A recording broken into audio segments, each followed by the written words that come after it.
Eu queria que o senhor falasse um pouco sobre esse período na corregedoria. Primeiro, medir um pouco, porque o tribunal viria a aumentar bastante justamente quando o senhor se tornou presidente. Que tamanho tinha a estrutura toda na época da sua passagem pela corregedoria e que tipo de atividade o senhor exerceu naquele tempo? Bem, naquela época eram 87 varas e eu dizia para o pessoal que já era necessário um corregedor auxiliar, um outro corregedor, para dividirmos o trabalho, né? Para mim foi assim, foram também 2 anos de muitas viagens e muitas ausências de casa, né?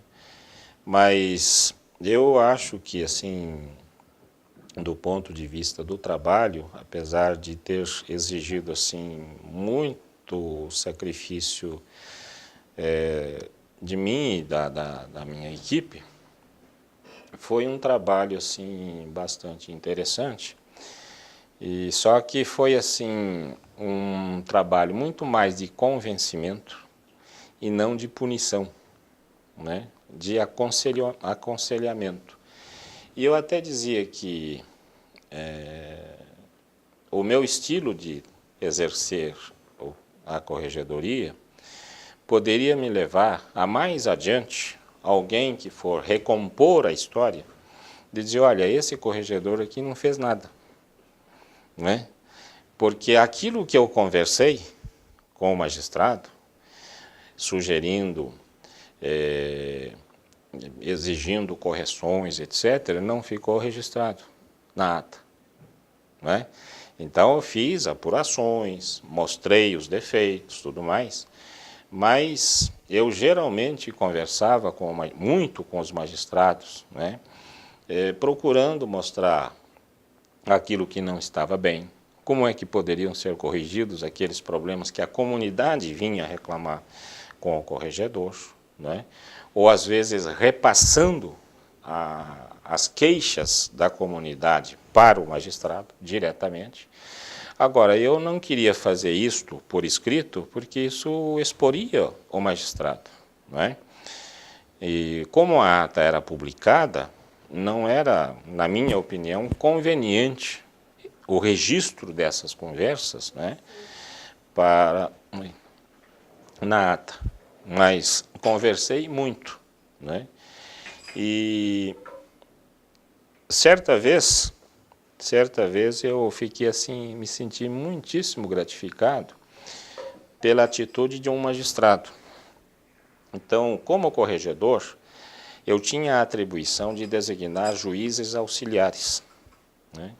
E como a quantidade de juízes auxiliares não era suficiente para atender toda a demanda, então é evidente que tinha pedidos, solicitações, e eu não podia atender a todas essas solicitações.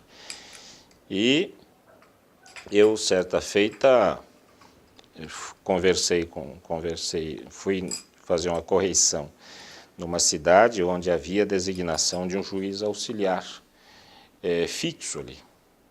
Chamei os dois e disse, olha, aqui não justifica a permanência de 2 juízes o ano inteiro.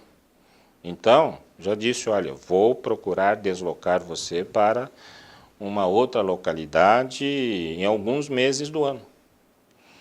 Aquilo foi assim, como se fosse uma ofensa, né, extraordinária para os dois. Mas conversamos assim a tarde inteira. Eles argumentando, eu contra-argumentando de que não precisava a permanência, que eu, corregedor, iria fazer uma redesignação daquele juiz auxiliar que estava lá, porque tinha outras localidades com maior necessidade. Conversamos e, no fim, eu acabei não conseguindo, naquele momento, convencer os dois de que aquilo que eu estava propondo era a melhor solução. No dia seguinte, eu estava numa outra correção, numa outra localidade.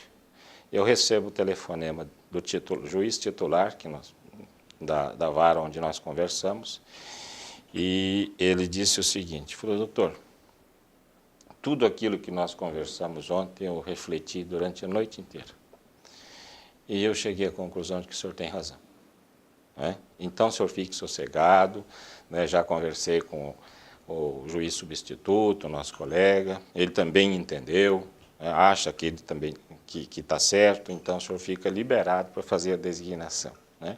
Então, eu procurei trabalhar assim, em todos os problemas que eu tinha, que o advogado trazia problemas e eu ia conversar com o magistrado. Né?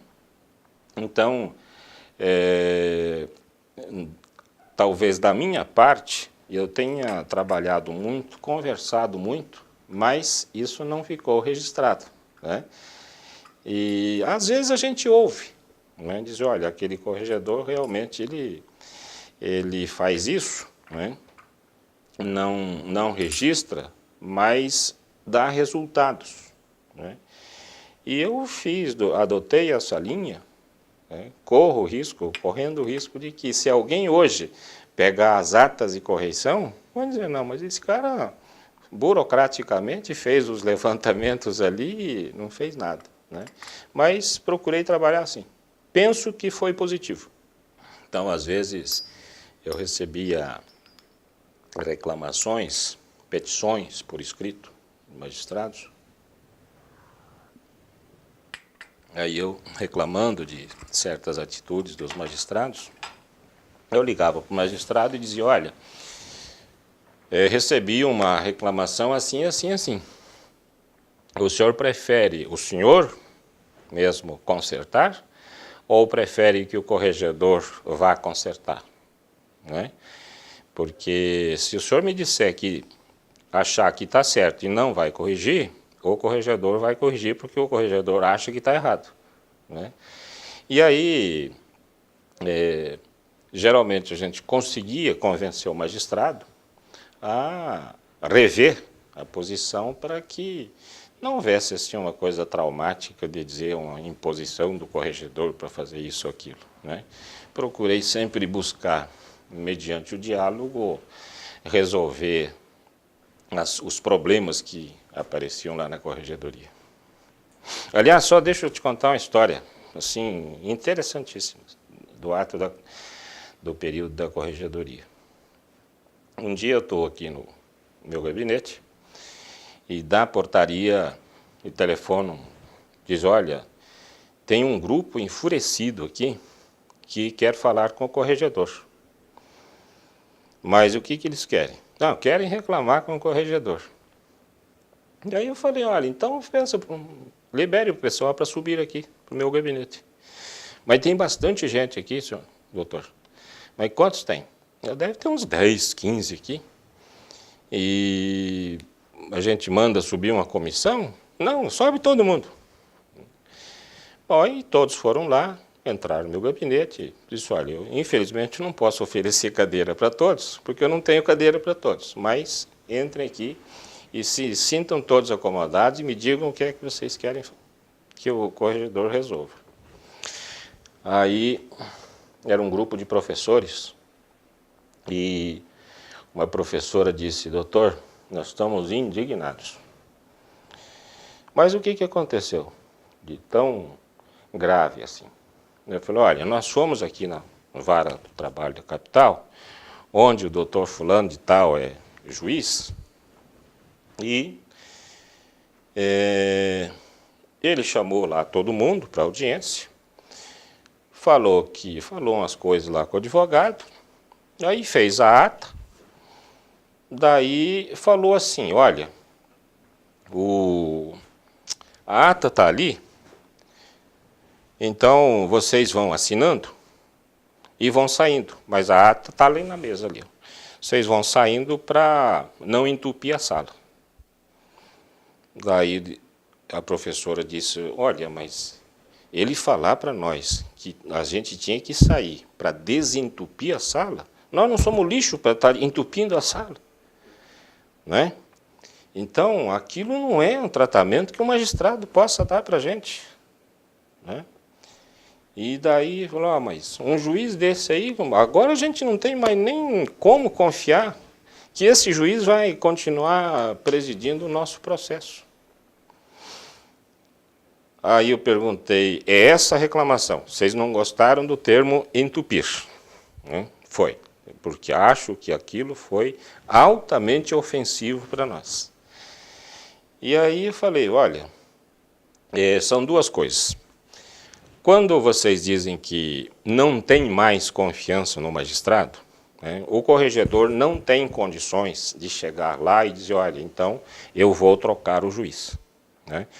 Isso, tecnicamente, só pode ser feito dentro do processo e o advogado dos senhores sabe como faz para arguir a suspeição do magistrado. Então, isso eu não posso fazer, nada. Agora, com relação a esse termo aí, eu, coincidentemente, estou indo lá agora, na vara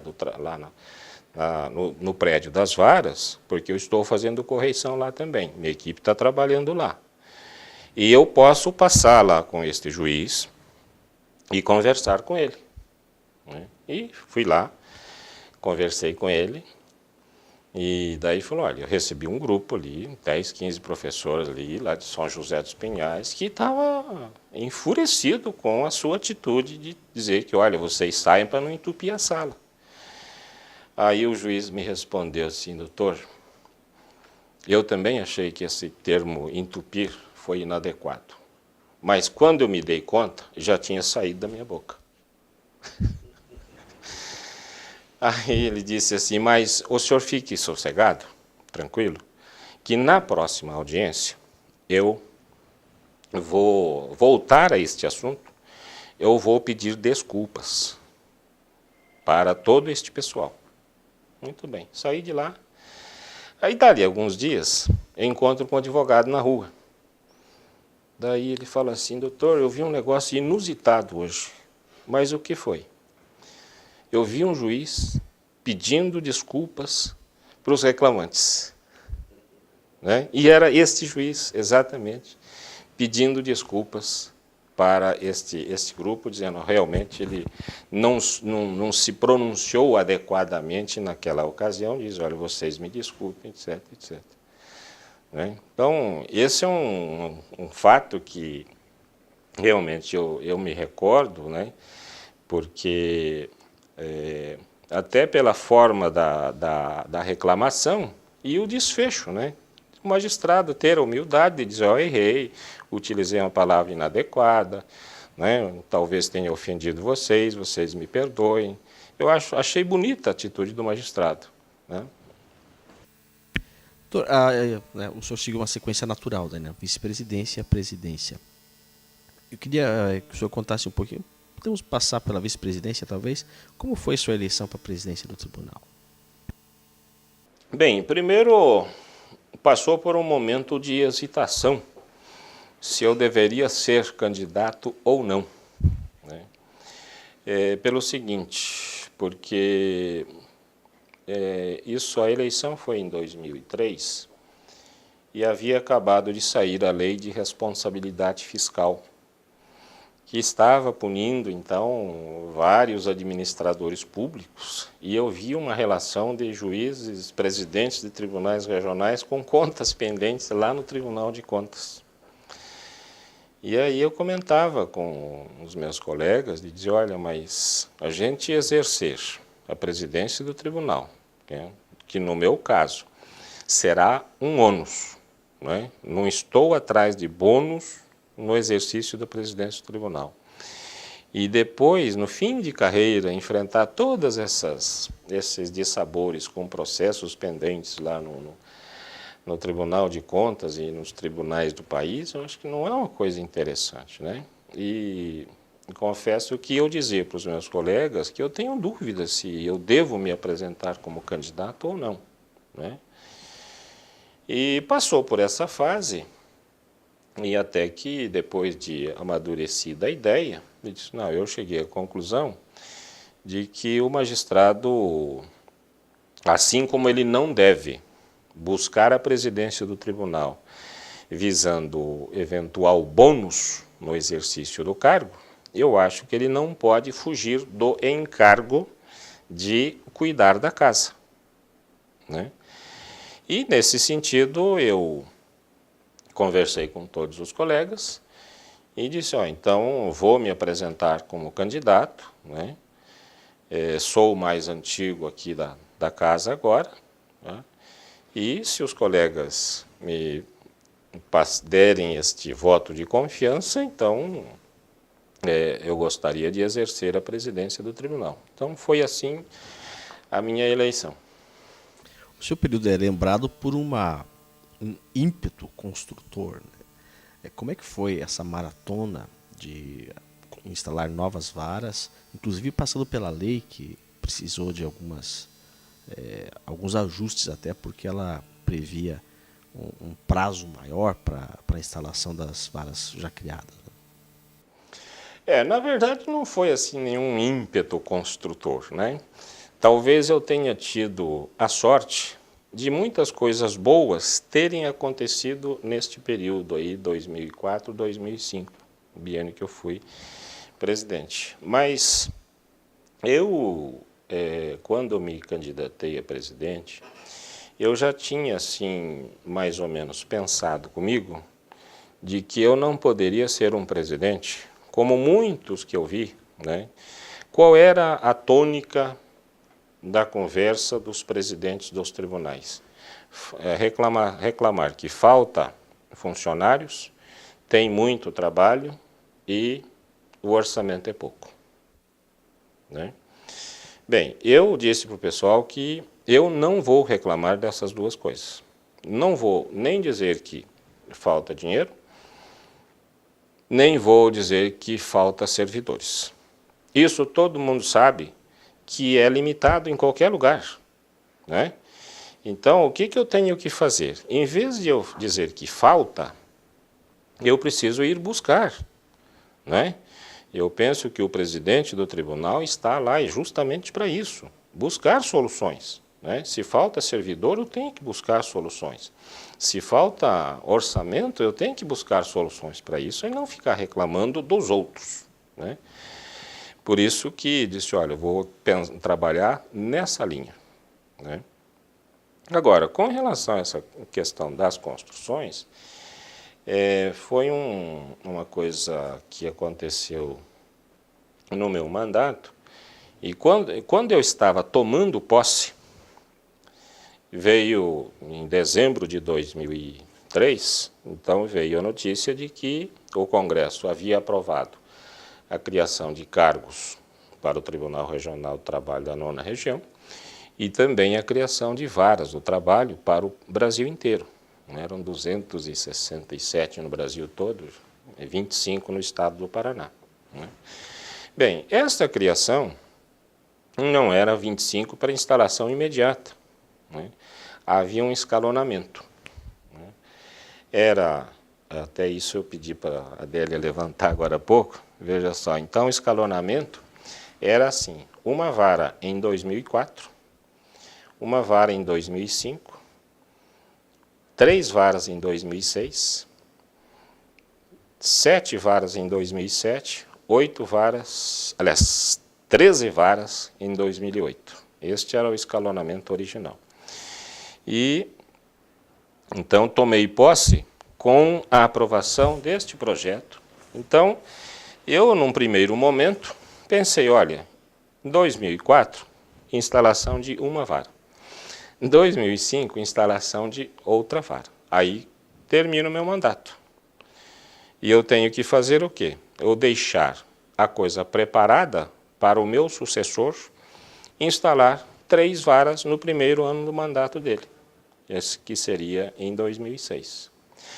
Bem, então eu estava muito tranquilo, né, dizendo, olha, esse ano, 2004, eu vou instalar Paranaguá, que é o que tem, assim, demanda prioridade 1 por causa do movimento processual. Depois, eu acho que eu tinha eleito Umuarama como prioridade 2, né? E no segundo ano do mandato eu faria a instalação de mais 3 varas. Aliás, deixaria preparado, né, para o meu sucessor instalar 3 varas. Falei, resolvido. Bem, aí, mais ou menos na metade do ano, eu ouvi uma notícia de que a Justiça Federal ia antecipar, estava encaminhando um projeto para incluir na LDO a instalação, a antecipação da instalação de todas as varas criadas lá na Justiça Federal, que tinha o mesmo escalonamento nosso, era até 2008. E daí, quando eu soube que a Justiça Federal havia encaminhado esta solicitação para que na LDO se autorizasse a antecipação da instalação de todas as varas, na época, o hoje ministro Paulo Bernardo, ele era deputado federal e presidente da Comissão de Orçamento lá da Câmara Federal. Pedi uma audiência com ele e perguntei, né, se era possível nós pensarmos nisso também, de fazer a antecipação. Daí ele disse, olha, se a Justiça Federal conseguir, né, eu acho que não tem por que a Justiça do Trabalho também não ser autorizada a instalar todas as varas, né?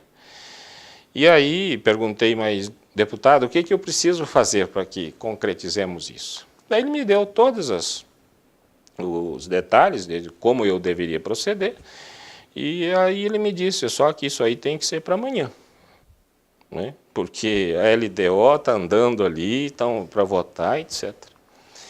Daí o presidente do tribunal, falei para ele, olha, só que como é uma questão que envolve interesse nacional da Justiça do Trabalho, eu primeiro preciso ter a autorização do presidente do TST para que eu possa fazer alguma coisa. Aí eu liguei para o ministro-presidente do TST, dizendo, olha, a situação é esta, a Justiça Federal tem um projeto já encaminhado para, via LDO, obter a autorização para antecipar a instalação de todas as varas do trabalho dele, e eu acho que nós podíamos também fazer nisso, pensar nisso, né, de antecipar a instalação de todas as nossas varas. Agora, como é um projeto nacional, eu, né, fico à disposição do senhor para tentar ajudar neste processo. Daí ele falou, não, então toca em frente isso aí. Depois de muita luta, deu certo. A LDO foi aprovada, né, e autorizada a instalação imediata de todas as 25 varas. E aí é que começou esta coisa de dizer, olha, então, nós estamos... Quem estava preparado para instalar uma vara no primeiro ano de mandato e outra vara no segundo ano de mandato, né, no final do primeiro ano de mandato, obtém esta notícia, eu disse, olha, agora não podemos ficar de braços cruzados, temos que trabalhar, né? E aí eu pedi para o diretor-geral, disse, olha, percorra todas essas localidades em que a lei contemplou com a vara do trabalho e veja com cada um dos prefeitos o que eles podem nos ajudar para instalar as varas de trabalho já, né? Porque isso envolvia interesses de servidores que poderiam ser nomeados com esta instalação de varas, envolvia magistrados que poderiam ser nomeados, interesse de magistrados que poderiam ser nomeados como juízes substitutos porque ampliou o quadro, envolvia interesses de juízes substitutos que poderiam ser promovidos a juízes titulares, né, pela instalação de novas varas. Então, era uma coisa que realmente requeria, assim, um tratamento bastante prioritário para que isso acontecesse no mais curto período possível, né? E aí é que, depois que o diretor-geral fez este levantamento, eu disse, olha, vamos ver, então, concretamente, né, cada um dos lugares, o que é que cada um pode fazer, e depois nós vamos fazer avaliações periódicas para saber realmente com quem a gente pode contar, né? Depois de negociações ali, negociações aqui, Então, eu elegi aquelas que nós tínhamos condições de eu resolver durante o meu mandato, né? E daí eu falei para o Sandro, que na época era o encarregado disso, ele disse, olha, eu aqui vou fazer o seguinte, geralmente na administração pública, aguarda-se o término das obras para marcar a inauguração. Só que se eu fizer isso, a gente não faz nada. Então, nós vamos inverter a coisa. A partir do momento em que nós dermos o início do trabalho, né, nós vamos fazer avaliações semanais da evolução de cada uma das obras desses locais. Chegado um determinado estágio, eu vou marcar a data da inauguração. E você trate de terminar a obra até aí, né? E por isso é que, então, ele estava dizendo que nós fizemos aí muitas obras num período assim bastante curto, né? E 31 entre varas. isto. Uhum. Aí eu até falei para ele que em vários locais os prefeitos diziam assim, ó, eu não acreditava que isso sairia para hoje, né, dia da inauguração. Aí eu brincava com o Sandro, falei, Sandro, você é um cara muito sem crédito por aqui, porque ninguém acreditou na tua palavra. Né? Quando você falou que ia inaugurar hoje, o prefeito disse que não acreditou. Você não tem crédito lá com o prefeito. Né? E isso era uma coisa que a gente, acompanhando o dia a dia da administração pública, a gente via isso. Né? As coisas não se concretizam, não terminam, atrasa, etc. Então, eu fiz o quê? Falei para o pessoal, disse, olha, nós vamos trabalhar assim. Né? E eu, quando assumi a presidência, eu disse, olha, são 2 anos, o prazo do mandato é curto, agora também não vou ficar reclamando que o prazo é curto, o que eu tenho que fazer é tratar de trabalhar esses 2 anos. Então, férias não tem, vou trabalhar direto, e reuniões, quantas vezes eu chamei esse pessoal para reuniões aos sábados para fazer avaliações disso, né? Era justamente para viabilizar as coisas dentro daquele cronograma que havíamos estabelecido, né? E isso porque, na realidade, tudo isso aí reclamava mesmo uma resposta com bastante urgência, né? E você veja o caso de Paranaguá. Eu instalei lá a 2ª vara no primeiro ano de mandato.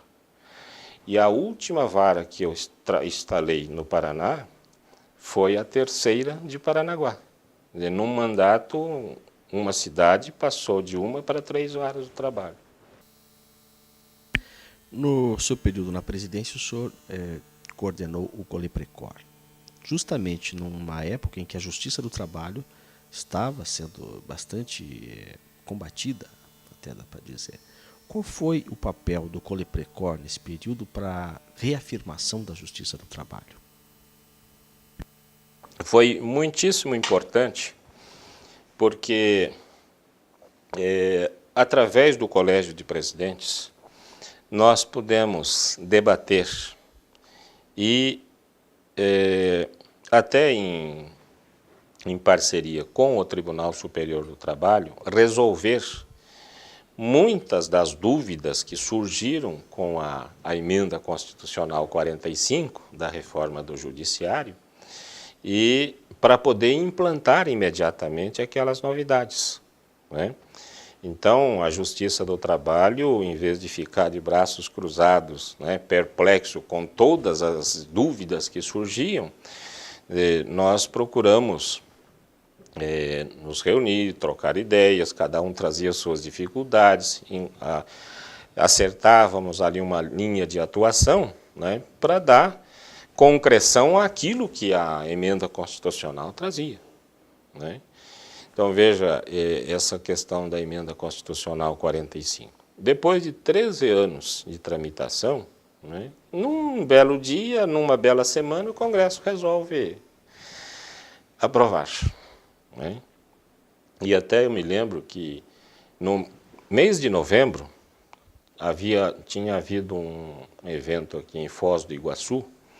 O então ministro-presidente do Tribunal Superior do Trabalho, o ministro Vantuil Abdala, ele dizia assim, olha, está aí andando há 13 anos esse projeto da reforma do judiciário e não sei quando será aprovado. Né? Pode ser que semana que vem seja aprovado, né? Mas a gente não sabe quando será aprovado. E, de repente, em dezembro foi aprovado. Né? Bem, eu tomei posse na coordenação do Coleprecor quando entrou em vigor a Emenda Constitucional 45. E eu me lembro que isto foi lá na cidade do Rio de Janeiro, e convidamos o ministro-presidente do Tribunal Superior do Trabalho para participar da reunião do Colégio de Presidentes, e dizendo, olha, temos enormes dificuldades de compreender o que nós devemos fazer diante da reforma. Né? Temos muitas dúvidas aqui. Aí o ministro disse, olha, a gente vai resolvendo aí aos poucos, né? Vamos errar aqui, vamos errar ali, mas vamos resolvendo aos poucos.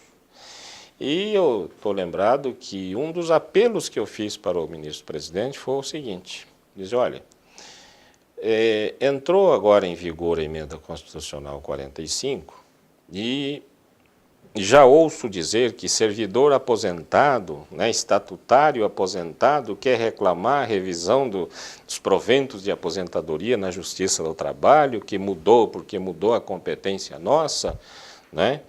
Já estão dizendo que a Justiça Estadual vai despejar um caminhão de processo aqui na nossa porta, etc., e nós estamos aqui sem saber o que fazer. Né?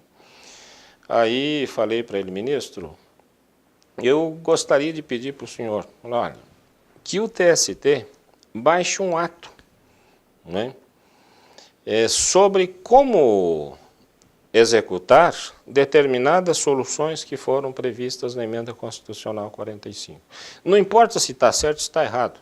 Né, o fato é que nós vamos ter, se baixarmos um ato agora, com certeza não será 100% acertado, mas pelo menos nós vamos dar um norte para todos os juízes do trabalho do Brasil, porque cada um está pensando de uma maneira. Né?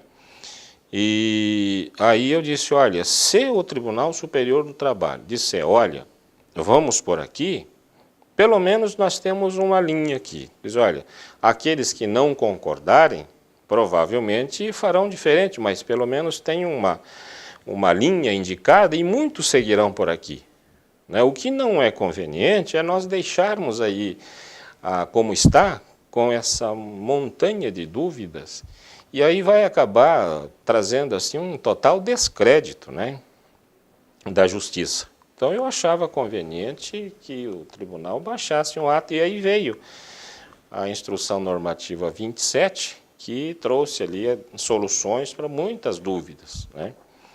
E aí, nesse período, implantamos muitas das novidades, né, da reforma do judiciário, e penso que nessa reforma a Justiça do Trabalho foi altamente prestigiada, porque muitos dos dispositivos diziam respeito justamente ao funcionamento da Justiça do Trabalho. Né? E eu digo que aquela justiça que foi muito combatida, aliás, até a extinção foi pregada, saiu fortalecida na Emenda Constitucional 45. Mas saiu também porque houve uma ação política, não? Houve uma compreensão do momento político e tanto da crise como da oportunidade que se apresentava à Justiça do Trabalho. Eu acho que se os dirigentes dos tribunais trabalhistas, né, ficassem ali todos perplexos, né, com as dúvidas e tivesse assim demorado para buscar soluções, possivelmente tivesse acontecido isso. Né? Eu acho que o papel do Colégio de Presidentes, né, eu acho que foi importante aí nesse sentido, de que todas as dúvidas que nós tínhamos, levávamos ali, conversávamos entre nós, procurávamos então implantar aquelas novidades, né, de uma forma combinada com os vários tribunais, para cada um não ficar fazendo de forma diferente, porque aí sim realmente traria o descrédito e também o nosso enfraquecimento, né? Então, eu acho que esse papel de congregar para trazer soluções comuns, né, eu acho que isso acabou realmente fortalecendo a Justiça do Trabalho, e eu acho que a atuação do Colégio de Presidentes foi importante nesse sentido. E em 2007 o senhor foi daí definitivo para o TST?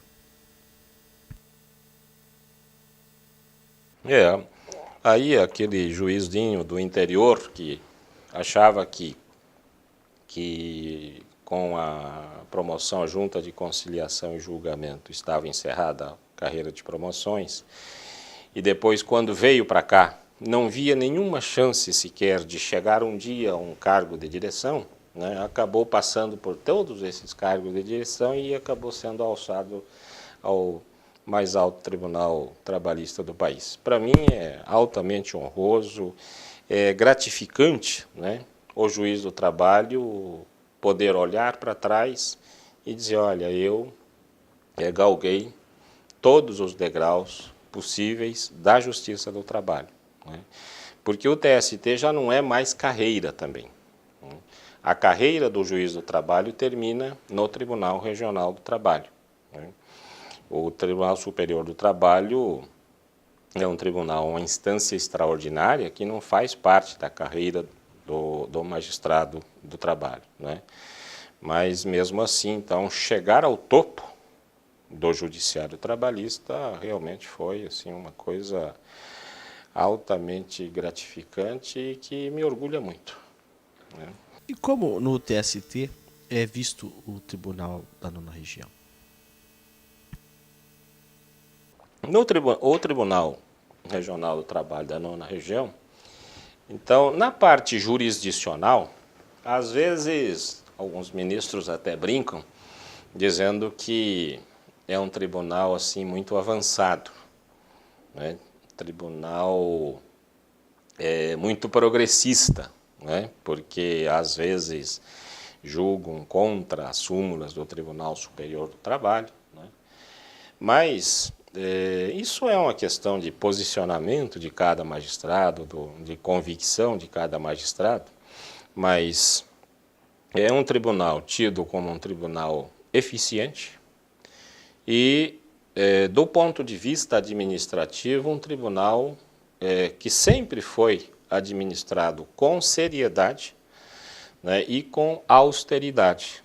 Nós não temos histórias de escândalos aqui nesses 34 anos de vida do Tribunal Regional, administração que tenha feito assim, algo que possa dizer, houve um desvio ético aqui ou ali, né?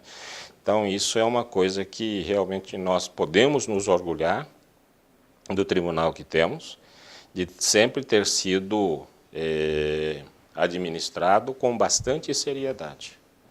Eu estava trabalhando em Concórdia e a lei dizia que quem, na data da publicação daquela lei, estivesse trabalhando no estado de Santa Catarina, poderia optar em permanecer na nova região. Depois de uma semana de dúvidas, e aí eu falei, não, é melhor eu ficar no estado do Paraná, que foi onde eu nasci, me formei e minhas raízes estão lá, né? Por isso que eu acabei não ficando lá, embora tivesse tido essa oportunidade.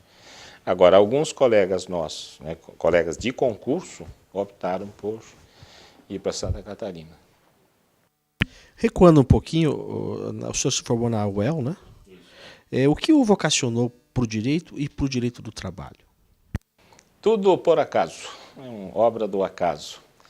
Eu, durante a faculdade, eu tive assim, um professor que eu gostava muito da forma didática como ele expunha o direito do trabalho. Então, eu passei a gostar do direito do trabalho por conta das aulas deste professor Wilson Sokolowski, que é hoje advogado, acho que advoga lá ainda em Londrina, né? Agora, com relação ao concurso, na verdade eu fui convidado muito insistentemente por um amigo meu de faculdade. Ele disse, olha, vou abrir um concurso, vamos lá, vamos lá. E num primeiro momento até me assustei com o edital, li o edital de concurso e tinha todas as matérias ali que precisavam ser estudadas, tudo que ia ser pedido no concurso.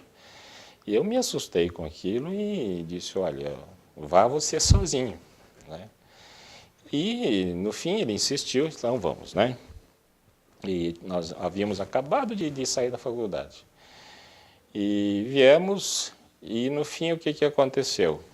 Nós, no primeiro concurso, nós fomos até a terceira etapa e nós dois caímos. Bom, quando saiu o resultado da terceira etapa, que nós ficamos sabendo que havíamos sido reprovados, aí já disseram que logo em seguida haveria um novo concurso porque não seriam suficientes aquelas para o preenchimento das vagas. E daí o colega disse, olha, mas agora que já estudamos bastante, então eu acho que a gente deve prosseguir, né? E foi isso que aconteceu. Então resolvemos prosseguir no outro concurso. E aí eu passei e o colega que tanto insistiu comigo acabou indo para uma outra área. Hoje ele é promotor, Ministério Público Estadual. Que destino. É tudo por acaso. Isso foi nos anos 80? 1979 e 80. Quando o senhor foi designado lá para Santa Catarina, que ainda era a 9ª região, a impressão que se tem, até de alguns outros depoimentos, é que no impulso político da criação da 9ª região, já surgiu a semente da criação da 12ª. Né? Como se sentiam os juízes da 9ª região que trabalhavam em Santa Catarina? Como começou a ficar evidente a necessidade de criar mais uma região? Bem, com relação a isso, eu fiquei um pouco distante, porque, na realidade, a minha passagem lá pelo estado de Santa Catarina foi a de juiz substituto, né, bem distante da administração do tribunal, que trabalhava e batalhava pela criação da 12ª região. Então, nós tínhamos diversos magistrados que integravam o TRT da 9ª região, mas que eram oriundos de Santa Catarina e eram antigos magistrados, né, que batalharam para que a 12ª região fosse criada, né. Agora, eu naquela época estava bastante distante desse pessoal, porque eu estava ainda bem no comecinho da minha carreira, né. Por exemplo, o pai da nossa colega Fátima, Dr. Vitório Ledra, né? Tinha também o Dr. Rufino, né, que sei que batalhou bastante para a criação do TRT da 2ª região, que ele pertencia à 9ª região, mas ele era de Santa Catarina. Então, esse pessoal mais antigo é que batalhou politicamente para a criação do Tribunal da 12ª região. E eu estava praticamente alheio a essas coisas, né? Porque realmente era bem início da minha carreira mesmo. Primeiro ano de magistratura. E quando o senhor veio para o Paraná, o senhor começou por União da Vitória? A segunda vara que eu fui designado, eu não me lembro se foi União da Vitória. Eu sei que passei por União da Vitória, Guarapuava, Maringá, Londrina, né? Ponta Grossa, Apucarana, Cornélio Procópio. Eu acho que era isso. Na época das varas ou das juntas existentes no Paraná, acho que eu não vi substituir aqui em Curitiba e em Paranaguá. Eram 13 acho que juntas na época no Paraná.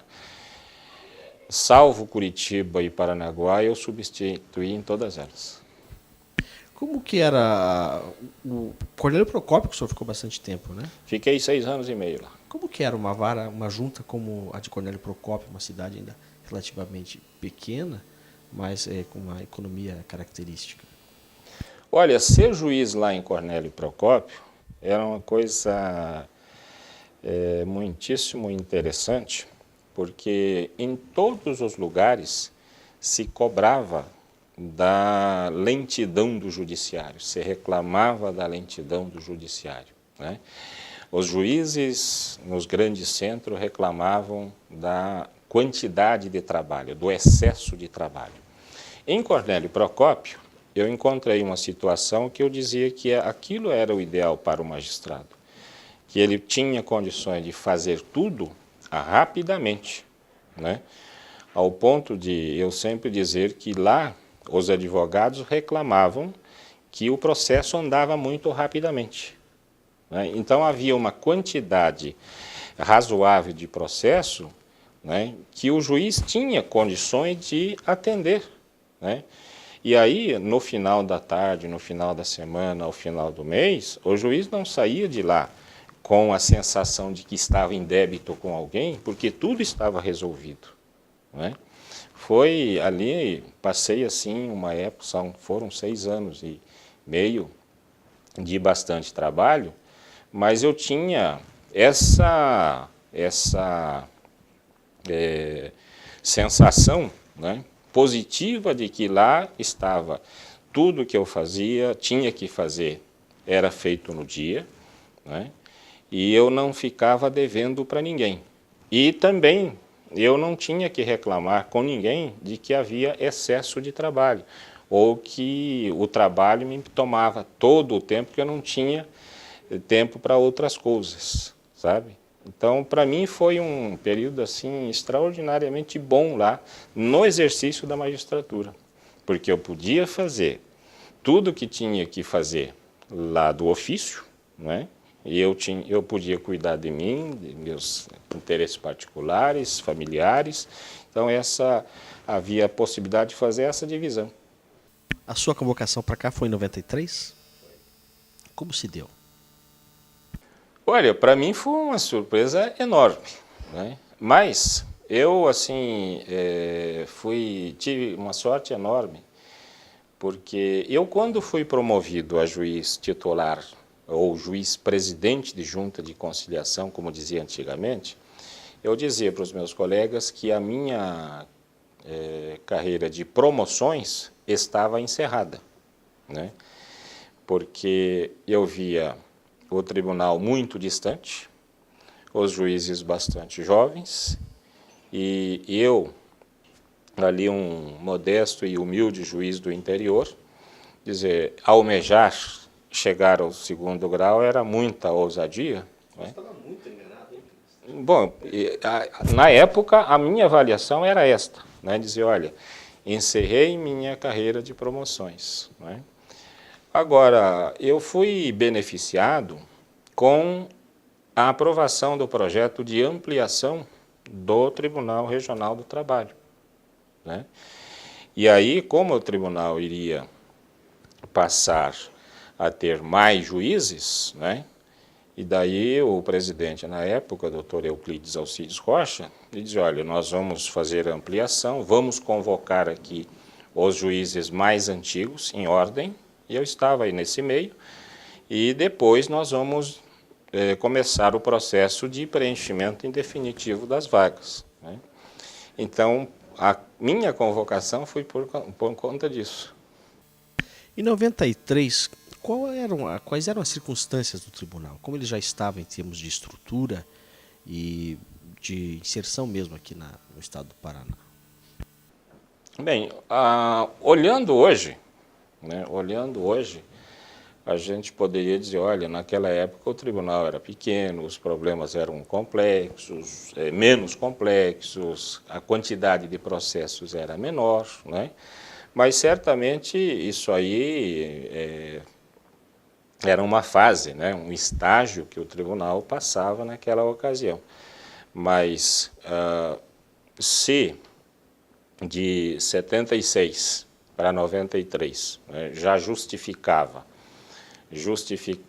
o aumento, né, do quadro de juiz aqui da segunda instância, é porque, na realidade, a pujança econômica do Paraná fazia com que surgissem mais conflitos trabalhistas, né, e aí o Tribunal Regional não conseguia, com aquele número anterior, dar vazão a esta demanda, então justificou-se esta ampliação, né, de modo que eu acho que naquela ocasião, né, como hoje nós dizemos, olha, o tribunal realmente está bem e atende bem as demandas aqui do Estado do Paraná, certamente naquela ocasião também, esta era a posição do Tribunal Regional do Trabalho do Paraná, né, em relação ao Estado e à sociedade paranaense. Já em 97, o senhor teve a primeira substituição no TST.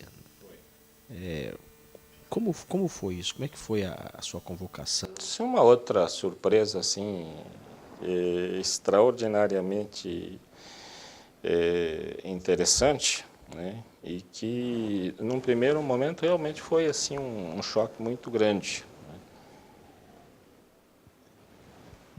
Porque em 97 eu já estava aqui com quase 4 anos no Tribunal Regional do Trabalho e, de repente, numa sexta-feira à tarde, mais ou menos a esta hora, liga o presidente do Tribunal Superior do Trabalho, ministro Pedrassani, e dizendo, olha, o ministro Orlando Teixeira da Costa vai sair por um período de licença e eu estou pensando em convocar você para ficar aqui durante 40 dias. Daí eu falei para ele, levei um susto, né? Falei, ministro, posso pensar um pouquinho? Aí ele disse para mim que pode, 10 minutos. 10 minutos. E eu me lembro que eu tinha, assim, a primeira preocupação que me surgiu aqui, naquela época, é eu sair daqui e deixar a família com o filho caçula, que ainda precisava, todo dia de manhã, alguém levá-lo para a escola, né? E quem fazia isso era eu. E daí eu fiquei, a primeira coisa, a preocupação que me veio é isso, né? Quem vai fazer isso? Como é que eu vou deixar isso? Aí eu, depois do susto, e eu tinha 10 minutos para resolver isso, né? Falei para minha mulher, o presidente do TST me convocou, estava dizendo que vai me convocar para trabalhar durante 40 dias lá. O que eu respondo? Aí minha mulher falou, não, aceite, né? Sim, mas e o menino, né? Como é que faz? Precisamos levar todo dia. Não, eu faço, né? E daí retornei a ligação, dizendo, ministro, o desafio está aceito. Então tá bom. Então, ó, vai uma passagem para você e você venha para cá no domingo, né? O telefonema foi na sexta. No domingo você venha para cá, porque segunda-feira já tem uma sessão ao meio-dia, né? Então, não sei, eu acho que houve assim alguma indicação de colegas nossos, né? E penso que foi o doutor Ricardo Sampaio, na época que estava já convocado, tenha assim, sugerido o meu nome lá para o presidente, e o presidente, que nem me conhecia, topou esse desafio e eu também aceitei esta convocação e acabei não só ficando os 40 dias, mas acabei ficando 2 anos e meio lá. Foram sucessivas reconvocações? Sim, porque foram 2 situações. Primeiro foi a convocação do ministro Orlando Teixeira da Costa, que, assim, originalmente ele disse que ficaria durante 40 dias. Ele até me disse que ele ia tirar essas férias, ele estava ensaiando a aposentadoria, né? Então ele disse, olha, dependendo do que acontecer nesse período de licença aqui, eu der uma organizada na minha vida, eu posso até pensar na minha aposentadoria. Mas nesse período aí acabou acontecendo uma coisa muito triste, que acabou descobrindo que ele estava doente, uma doença muito grave, e ele começou a fazer também sucessivas licenças e acabou não conseguindo retornar à atividade, acabou falecendo. Então eu fiquei até a nomeação do sucessor dele, para a vaga dele, e depois de nomeado o sucessor, eu acabei passando a trabalhar com aquele pessoal que estava convocado na época para julgar apenas agravos de instrumento, né? E depois eu acabei pedindo para retornar para cá, para eu me candidatar a corregedor. Eu queria fazer um parêntese, só porque o senhor mencionou que ao receber o convite, a primeira preocupação que o senhor teve foi quem vai levar meu filho para a escola, né? Como que é a vida de juiz? Seja numa comarca de Cornélio Procópio, seja no tribunal, seja numa convocação para o Tribunal Superior. Olha, quando eu tomei posse na presidência do tribunal, eu até fiz um histórico da minha vida. Eu disse, olha, durante 6 anos e meio, eu fui juiz substituto, designado para várias localidades. Então, nesses 6 anos e meio, eu viajei bastante. Depois eu fui promovido a Londrina, fiquei 1 ano fixo em onde eu morava. Depois eu me transferi para Cornélio Procópio. Fiquei 6 anos e meio, viajando de Londrina para Cornélio todos os dias, né, mas andando. Depois eu fiquei 2 anos, indo e vindo Londrina-Curitiba, né, por convocação. Depois fiquei 2 anos e meio, convocado aqui para o Tribunal Superior do Trabalho. Então, acho que eu fiquei bastante tempo ausente de casa. E isso deve ter sobrecarregado bastante a minha mulher, né? E naquela ocasião da convocação, como nós tínhamos recém-vindo, mudado para Curitiba, então essa coisa da assistência à família, e como nós morávamos juntos e não tinha essa questão das viagens, era um período em que eu estava podendo fazer mais esse tipo a participação com a família, né? Porque durante muito tempo, então, você vê que todo esse tempo aí, a minha mulher suportou aí a minha ausência, né, em vários anos. E justo naquela época que eu estava podendo fazer, que talvez ela estava um pouco mais aliviada, aí vem a convocação e, de repente, por isso é que veio essa preocupação de dizer, olha, realmente é uma coisa difícil eu deixar de novo para minha mulher, né? Com certeza, a minha mulher me ajudou muito em superar essas dificuldades da minha ausência de casa, né? Porque a criação dos filhos ficou bastante por conta dela. Quando o senhor retornou do Tribunal Superior, já em 99, o senhor se elegeu corregedor. O senhor veio com esse propósito? De me eleger corregedor? Sim. Ali aconteceu o seguinte.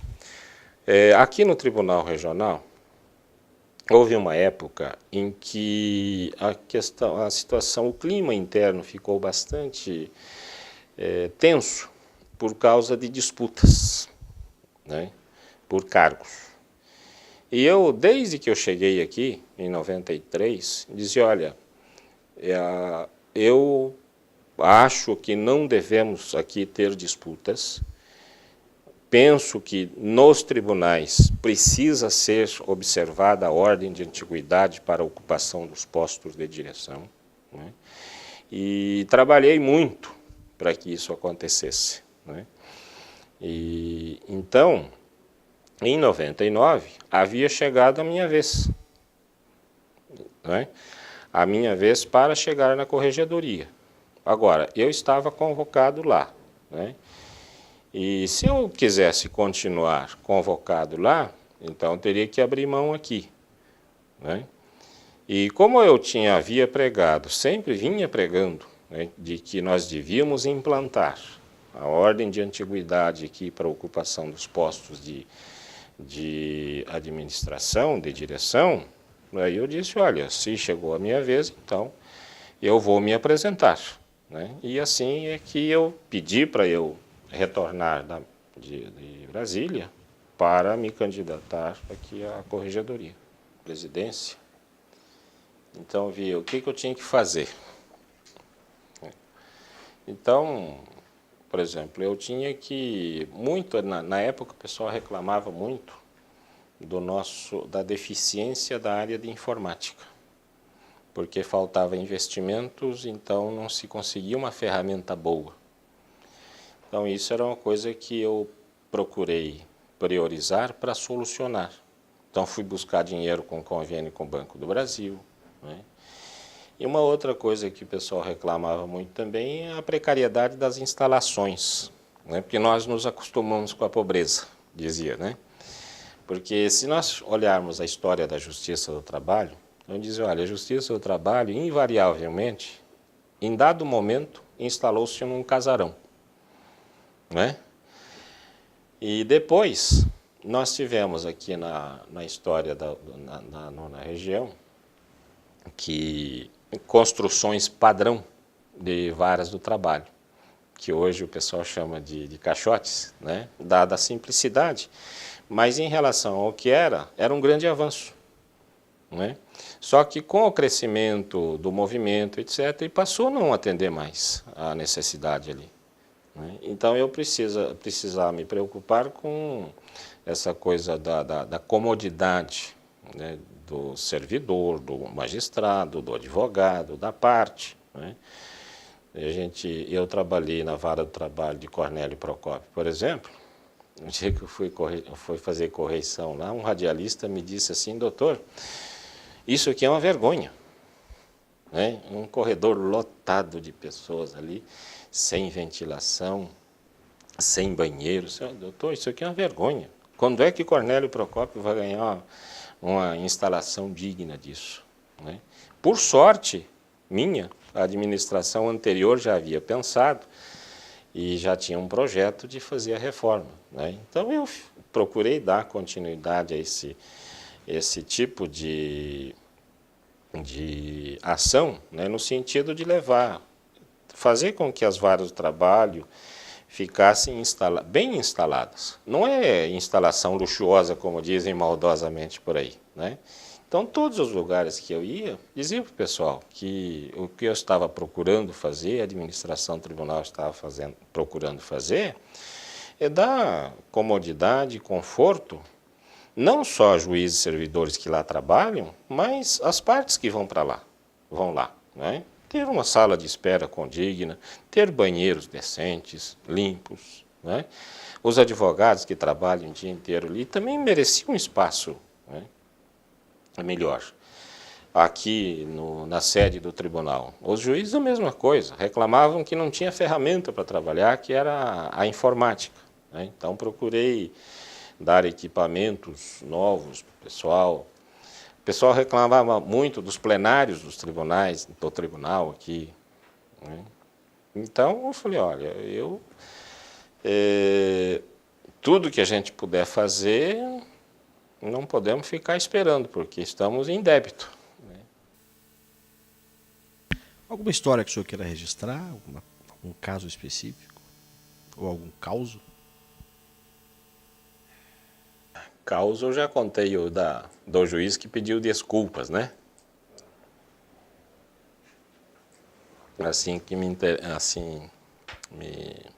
Na verdade, tudo que eu fiz tem uma história, né? Por exemplo, hoje eu vi no jornal que a Comissão de Responsabilidade Social aqui do Tribunal está promovendo um evento e que a inscrição é, simbolicamente, 1 quilo de alimento perecível, não perecível.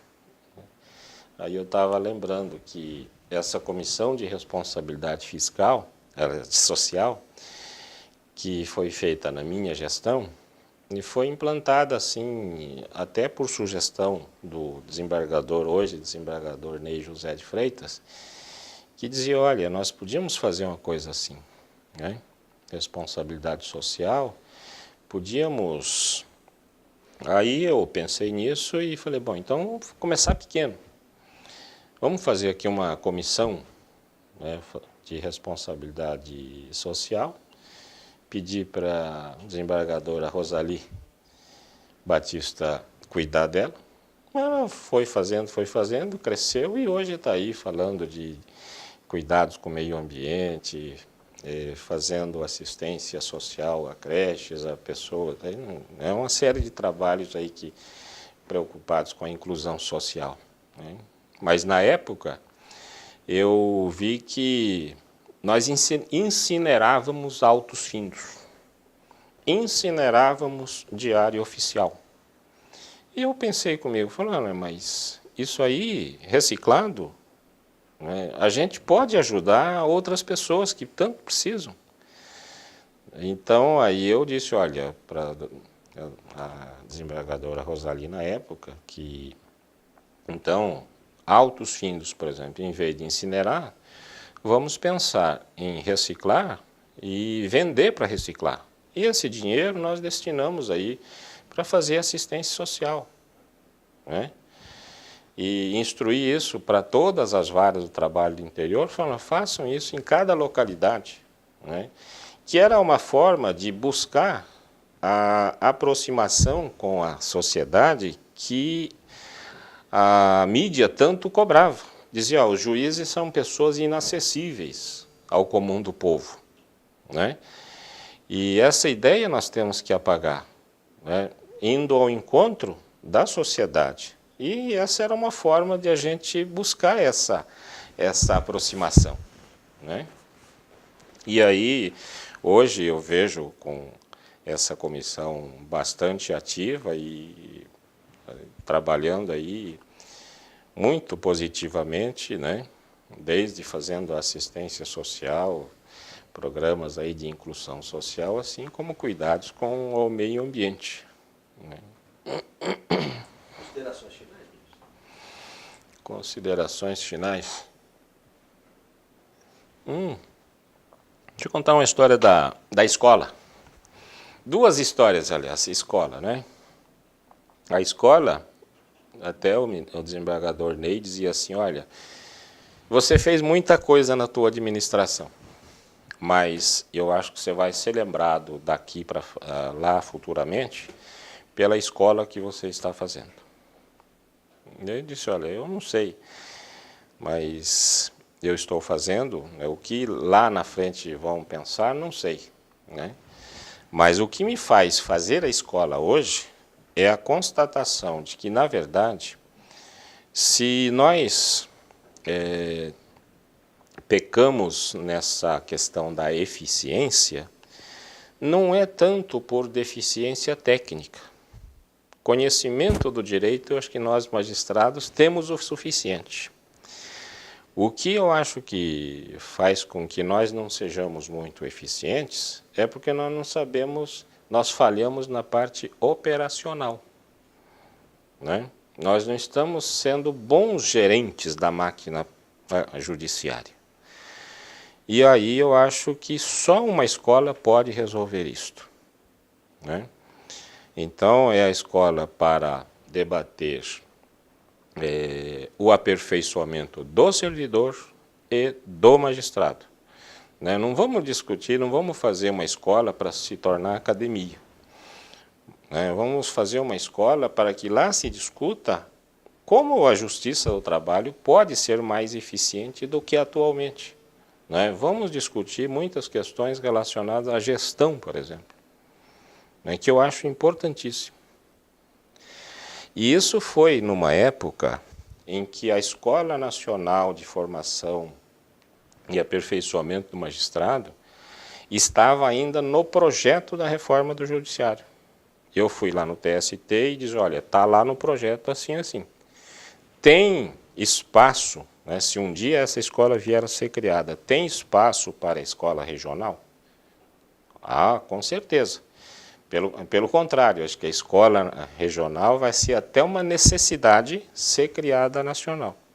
Então, isso me motivou a criar a escola no papel e também destinar esse espaço físico, né, para poder ter um local de reunião para essas discussões, né. Por isso é que surgiu a ideia de se fazer esta escola. E eu estou bastante animado de que isso realmente contribua bastante para que nós sejamos, assim, operadores mais eficientes dessa máquina toda, né? Quer dizer, nós não podemos esquecer de estudar o direito, estudar a técnica, né? O estudo científico do direito é importantíssimo. Agora, nós precisamos também lembrar que, para que isso seja revertido em benefício da população, né, é preciso buscar cada vez mais a eficiência da máquina judiciária, né? E aí passa por termos um juiz mais profissional, o servidor mais profissional, cada vez mais profissional nesse sentido, né?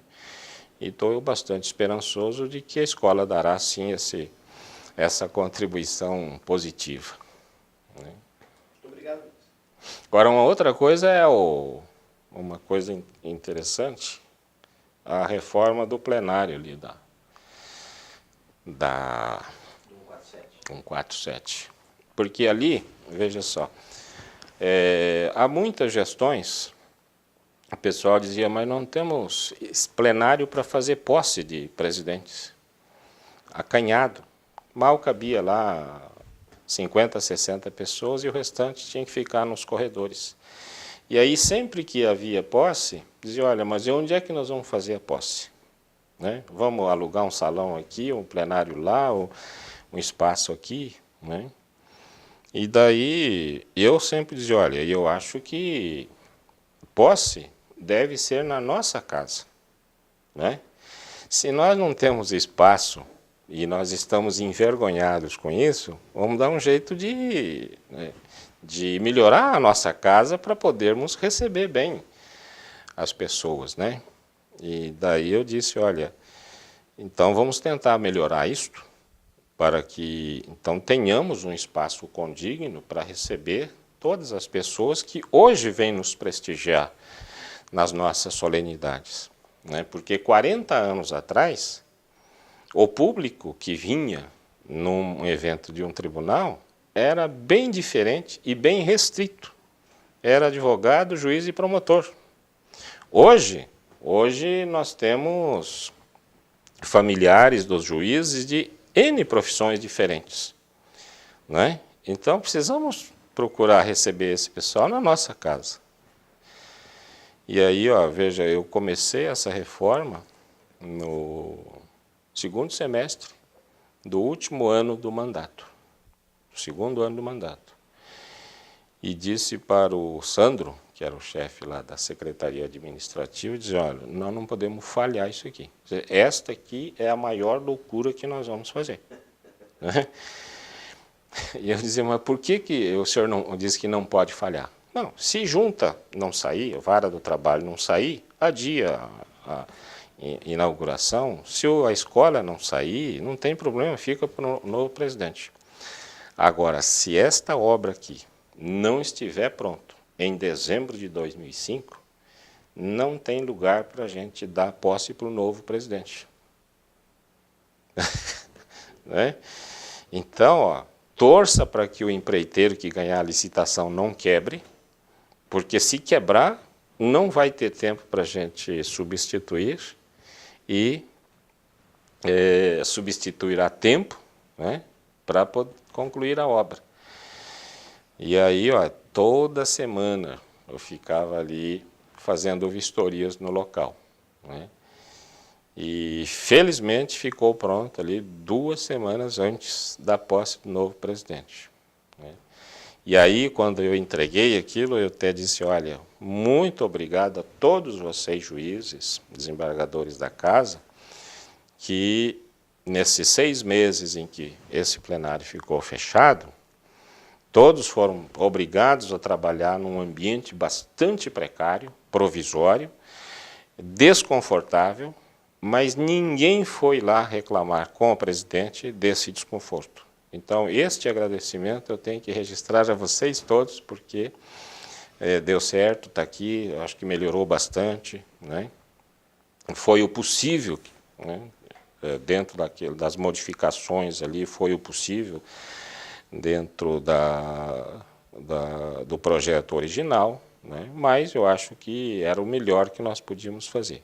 E eu não posso registrar esse agradecimento a vocês, porque as condições em que nós estávamos trabalhando, até então, nesse pedaço provisório, realmente eram bastante desconfortáveis, né? Mas com a colaboração de todos deu tudo certo.